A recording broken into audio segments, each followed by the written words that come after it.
Being bullied, you feel like you don't deserve to live here. It's just not healthy for someone to think badly about themselves. It was probably the worst year of my life. This girl in my class who started as my friend started teasing me, called me names, and would make fun of my name. He just pushed us out of the way, just shoved us. He'd always pick on me, calling me shorty, calling me nerd. The guy right in front of him just teasing him, sometimes pushing him against the wall, shoving his shoulder. First it was just annoying, but it started getting to the point where he was tripping me in the hallway and saying that I had no friends. And he actually elbowed me right in the head, right here. I didn't know what to do, really. I didn't know what to do. I felt like curling up in a ball and just running away. No matter how much you feel bad, they just want you to feel worse. And I don't think the bullies realize that what they're doing is hurting other people. It was just like a train, and I started being mean to everybody.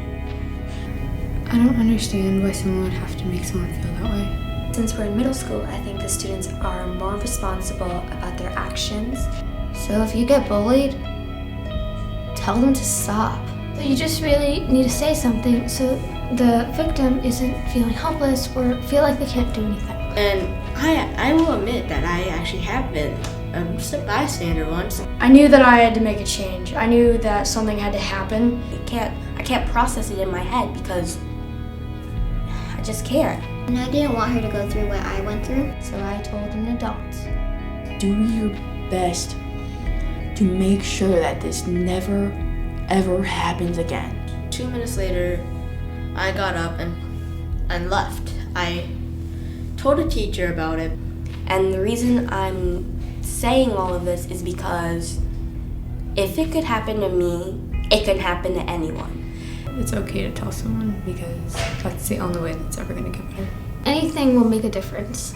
And it's really important to just stand up, even if it's something little and you don't even think it's a big difference. It could be a giant difference.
Most people do not know why we get bullied.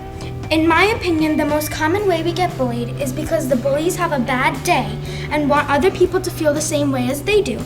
The other reason, in my opinion, is because they're just plain rude.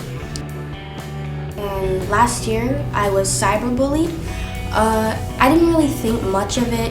It was by what I thought was one of my friends, and it was just a little joke at first. When I saw the comments, it was just devastating. The two bullies that have been bullying me are Molly and Neil. They tell me I'm too small and they don't like who I am. But I'm proud of who I am, and that day when they they tripped me and I fell. I thought it was enough and I wanted it to stop. So I stood up for myself.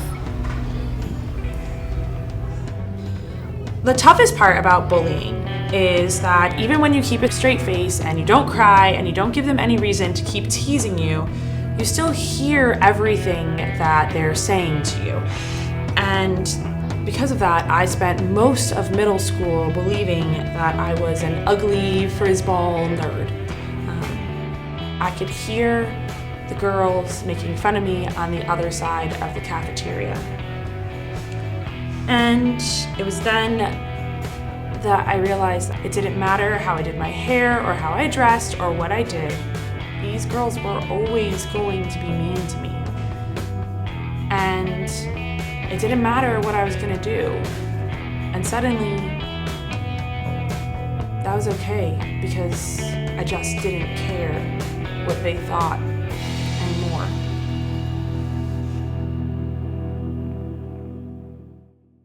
So, what are you doing Saturday? Just the usual. Drama and choir and stuff. Well, when I was in 6th grade, they would often call me fat and stuff, even though I was just a little overweight compared to the rest of the students. And it really impacted me. Hey, what are you doing, fatty? I'm not fat. Yeah, you are. Hey, stop. But it's true. It is not true. It's not true. They weren't really much of friends. Like, they just hung around me because I was a little bit different. Hey, stop. Tried to tell a teacher, but they never did anything, even though I complained a lot. I feel like bullying is a huge problem. Like, no matter how much people say stop and how much people say bullying is bad, it never stops. Like, it makes you feel so small and they're so large.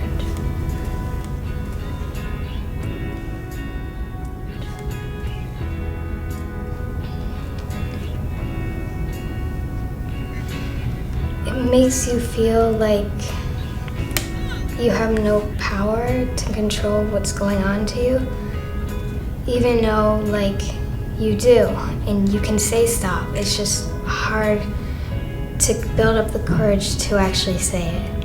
It's hard to make people listen to you.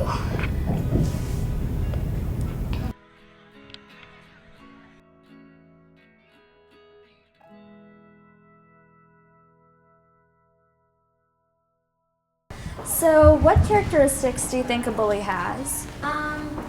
Well, I think people that bully can be insecure sometimes, and they just want to put it out on other people because they feel bad about themselves. I think most bullies were bullied before, and they are letting out all their anger and sadness on other people. In your own words, what is bullying?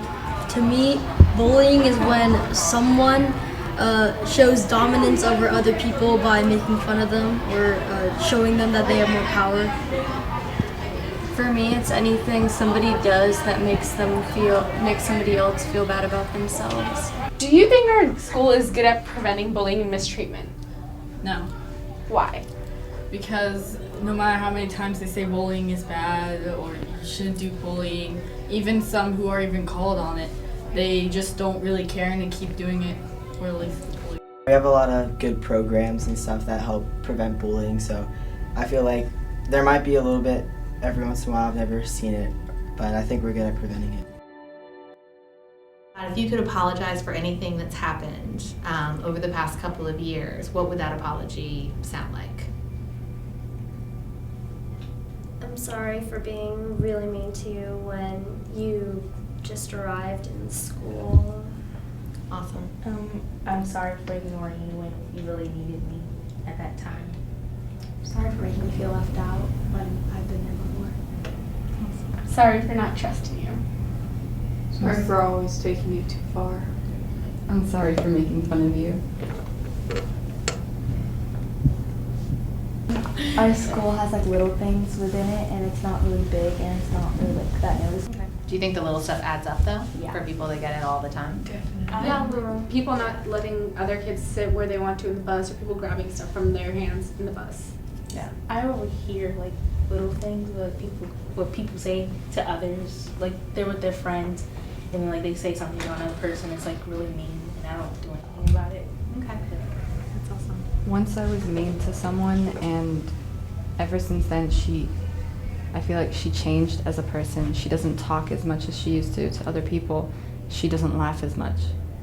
And I kind of feel bad, but... That's hard to admit. That's big.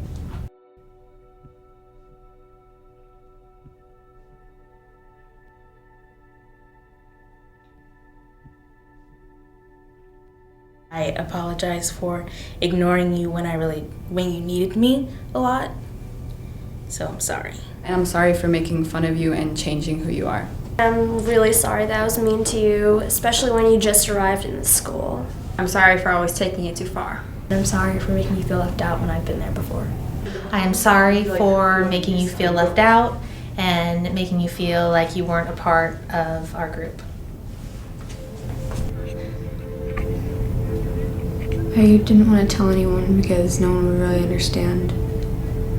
And I thought that I was making a big deal out of nothing. And I remember I came home and I was crying, and my mom didn't know why.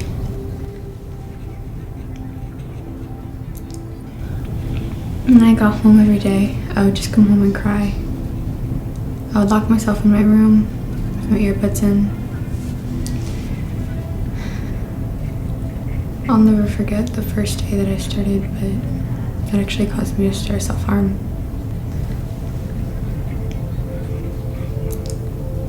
People don't realize what they do to other people, and it's really sad to think that some people even do, and they do it anyways.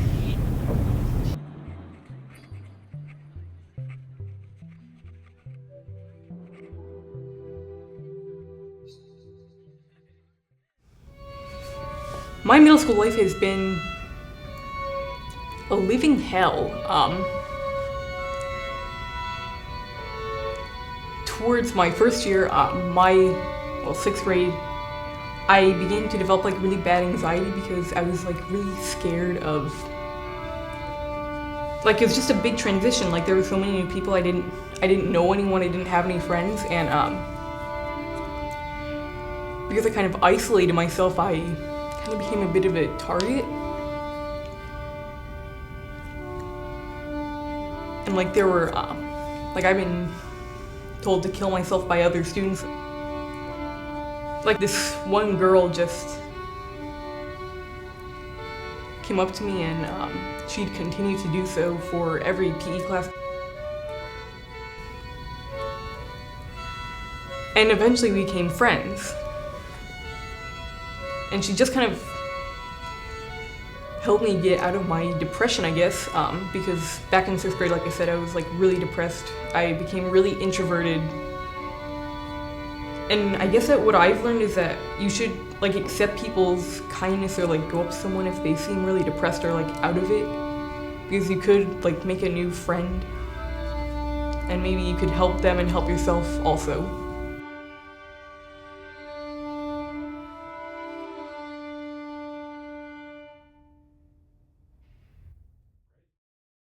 See the picture I posted? What picture?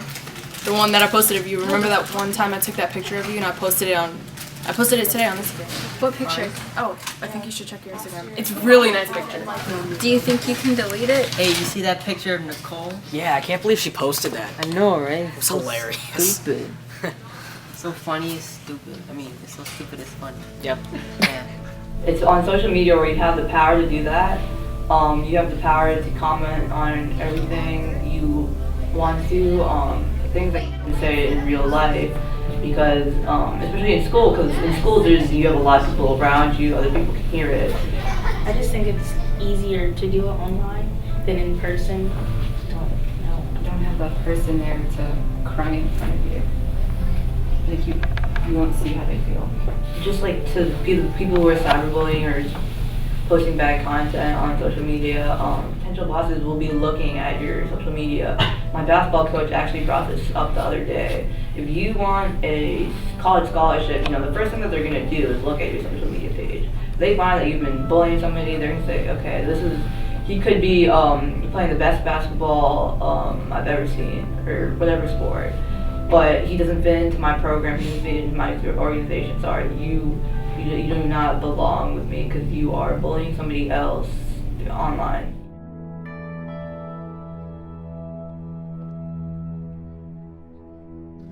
So when I was about 10, well, a little older, 6th grade, I found myself in a situation where I was being a bully to another girl who lived next door to me. And I was really mean to her. I excluded her. And I'm not really sure why I did that. I don't think that's who I am. But I had a lot of stuff going on in my life at that time. My parents had just divorced, and I had to move out of my house. I was living in an apartment, unfamiliar to me, and I was probably pretty angry. Looking back, I can say that now. I didn't realize that at the time, but I needed to take that anger out on someone else, and I took it out on Donna. And there was nothing wrong with Donna. She was lovely, but that's where all my anger got focused. So I excluded her. I called her names. A friend of mine and I were just really mean to her. And then time passed. I grew up. And I went to my 30th high school reunion a while back. And I met Donna. I saw Donna there. And I talked to her about how we were as children. And she said to me, I remember you being mean to me. And it was really painful for her. 30 years later, she remembered how I treated her. When I was a little girl, I was bullied by my friends. And my message is, no matter how bad it seems, no matter how much you think it's never going to end or the pain is never going to go away, it will. And if you're the bully, my message is to you. Think if it was you, how would you feel?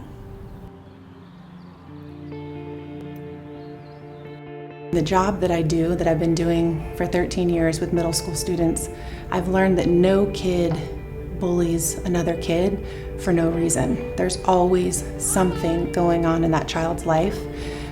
Typically it's something at home, and kids just don't know how to express themselves in a healthy way. And so a lot of times it's negative and they lash out and they're just hurting so bad inside that they just want to hurt other people. I just always like to keep in mind that I know that there's something behind the meanness, something behind the anger. Typically it's sadness or a whole lot of hurt. I feel like at the middle school level, we really don't have too many kids that are really bad. There are none. Most of the kids they're good-hearted kids, and especially here at Lunsford, like this neighborhood is very involved in the school. We have 3 deans, we have 2 assistant principals, we have 4 counselors, and we have an awesome principal. It really does make a huge difference.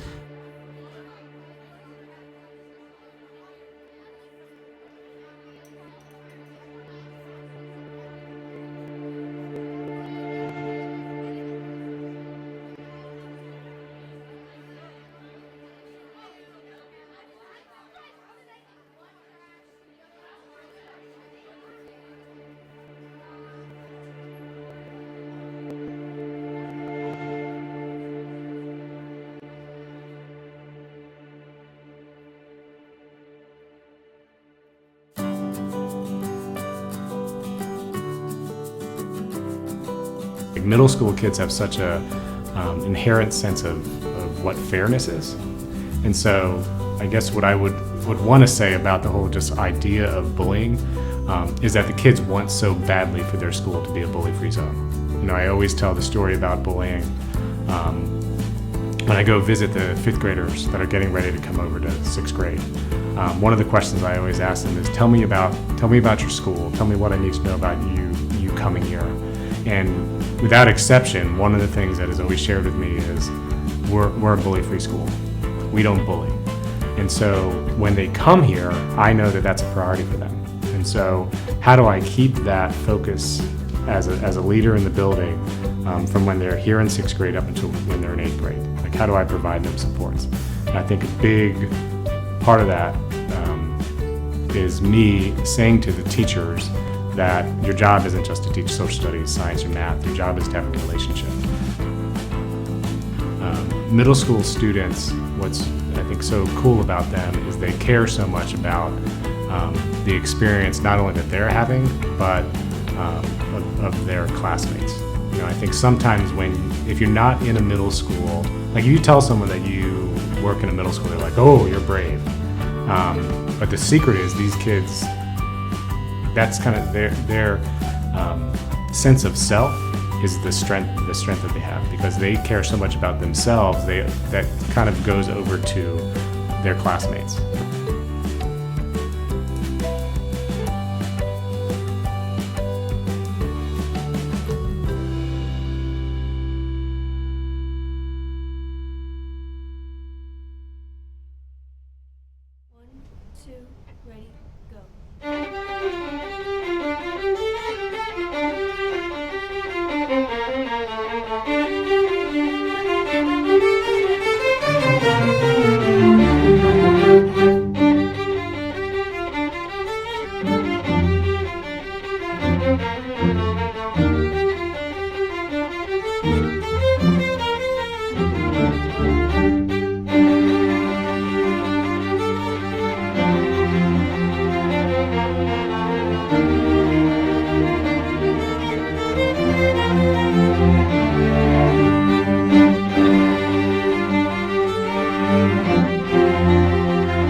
Blooper.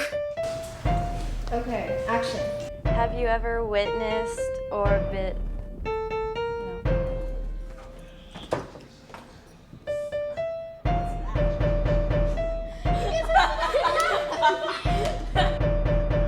The checkerboard! Pass the ball! Okay, he didn't get the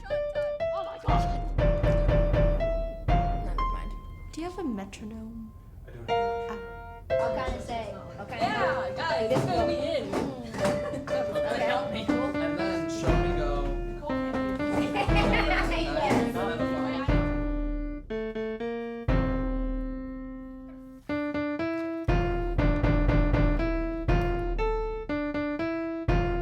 Have you ever witnessed? Okay, stop.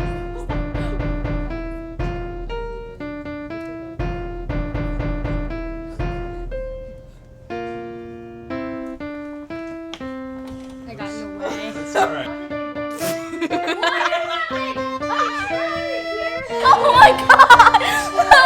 Help! Did you have that trigger,